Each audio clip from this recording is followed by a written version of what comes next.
There, my name is Suze, and I work with women to help them find balance between their internal masculine and feminine energies so that they can have lives that feel really emotionally fulfilling, full of love and connection. So, this is going to be my message for the weekend forecast kind of a thing. But of course, whenever you find this video, this message is timeless and there always is value for whenever you find it. And there is definitely a reason why it is showing up at the time that it shows up. So I'm going to be speaking about a little bit of astrology because this is a theme, particularly in the past week. With my client phone calls, I am seeing a very common thread in my clients' lives really being ignited. And it's really fascinating to me when I see common themes with my clients, but also even more so when I see those themes are being reflected in the current astrology. So, the deeper I get into astrology, and I am still a beginner at studying this, and it's something I'm wanting to get deeper into because, I come from a background where, astrology was not a thing that was believed in. And there was always this little part of me that was fascinated by being an Aquarius and looking at Aquarius little things when I saw them. And there was always a part of me that was fascinated by it. But I never really fully anchored in and believed it until the past few years. Because what I was doing was I was actually listening to the astrology after that time frame had happened, and so I would look back at my life. So it's not like I was manipulating a kind of future for myself or something. I would be looking at the past, and I could not deny how the current astrology at that time in my past, that at that time I was completely oblivious to. And yet, I would look back and see what I was working through, seeing what I was doing, what were my life circumstances with other people or whatever, and I could not deny the influence and the connection of astrology. And that's when I really started anchoring in and starting to pay attention and using astrology, using the energies that were to create more impact in my life.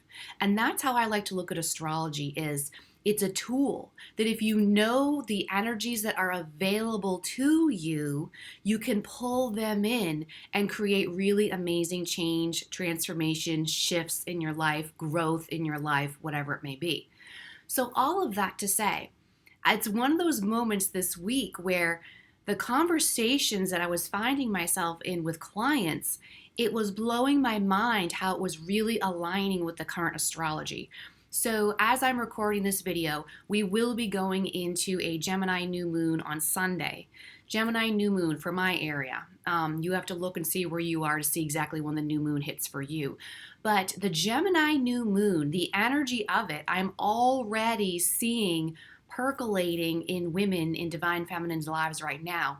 So I want to put this message out there to everyone else so that you can really again, grab onto the energies that are available and grab onto where we're automatically being assisted in our growth and really help it and make it work for you.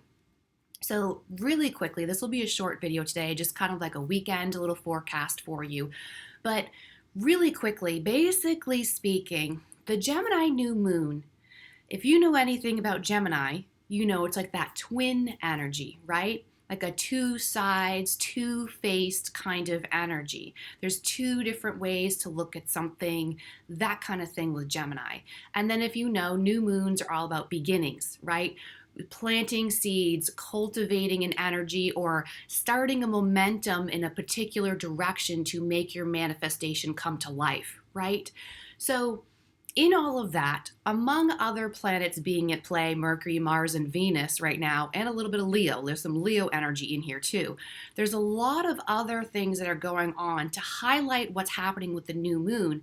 All of that to say, there may be a lot of confusion happening around relationships and partnerships in the next few weeks. Okay? And whenever we are in a state of confusion, particularly as women, as feminines, in the feminine energy, whenever there's confusion, or whenever you're noticing that unsettling feeling in you of like, I need to know, I need information about this, or I need I need to know something. It generates a lot of nervous energy in the body, right? Because that is what the mind does. The mind does not like uncertainty. The mind doesn't like unpredictability. The mind doesn't like, it's why it doesn't like emotions, really, because they're messy and chaotic, right? So, in the space of the next couple weeks, wherever you notice nervous, anxious energy in your body, particularly around relationships, any dynamic type of relationship doesn't matter. Anytime there's some uncertainty, or maybe there's all this nervous energy bubbling up, take note of what you would normally do to disperse with that nervous energy inside of you. What would be your normal reaction that makes you think that you're getting rid of this energy that's bubbling up that's making you uncomfortable? Again, is it a needing to know? So then do you instantly reach out and talk to someone, or do you, I just had a phrase in my head and it just left me. Do you explode on someone else and kind of have like vomit on someone else with all of this nervous energy just to get it out, to vent it out? Or do you try to fix something? If you think something's wrong or if something's uncertain, do you jump into fix mode? Do you avoid? Do you shut down and isolate? There's a million different responses that people have, not responses, I shouldn't say that, reactions that become addictive behaviors, addictive patterns, and spiritually speaking, these are karmic loops. Because whenever you are doing something from a wounded place, you're creating more karma in that wounded place. So this is a really powerful time to slow down. I say it all the time. Slow down. And whenever you find yourself in a situation of thinking you need more information, or thinking you need to know or clarify something, or any kind of nervous, anxious energy in your body that you think you need to somehow get rid of, notice what you would normally tend to do to create a more calm space for yourself, to create not that frantic, chaotic, grabby kind of energy that anxiety and nervous energy has in the body. Can you choose to find a way to sit with the nervous energy by yourself in a healthy way and calm yourself by yourself?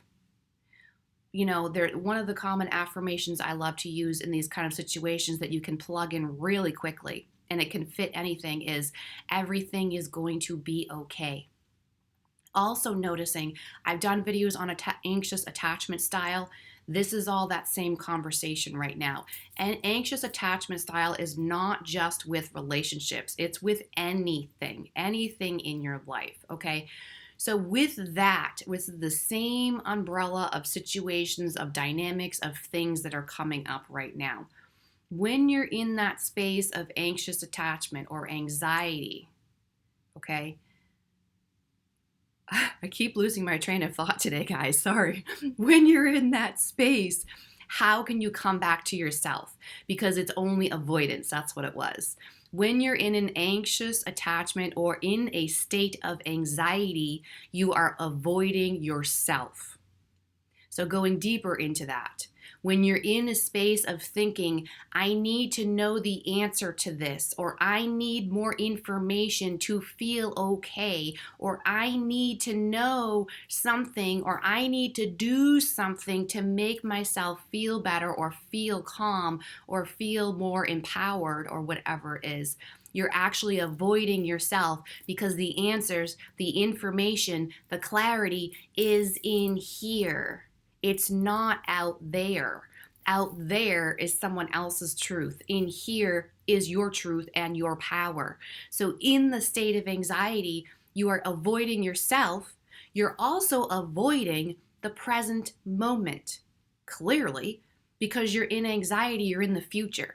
You're worried about a potential outcome. You're worried about what if this happens, or might this happen, or is this gonna happen, or where is this going? You're in the future, projecting yourself there into a scenario that may or may not ever even show up, and avoiding the self, the truth, your own inner knowing, and the present moment that you're currently residing in. So again, back to that affirmation, if you understand that train of thought, then you're going to understand how powerful everything is going to be okay and everything is perfect just as it is right now, because everything is fine. You're ruminating about the future that isn't even here. Everything is fine. And what kind of grounding exercises can you do? How can you help get back into your body in a healthy way? Notice your coping mechanisms. Notice your responses, your reactions, and you can choose to create a new response here by seeing what you're doing. This is really deep addiction healing, really deep.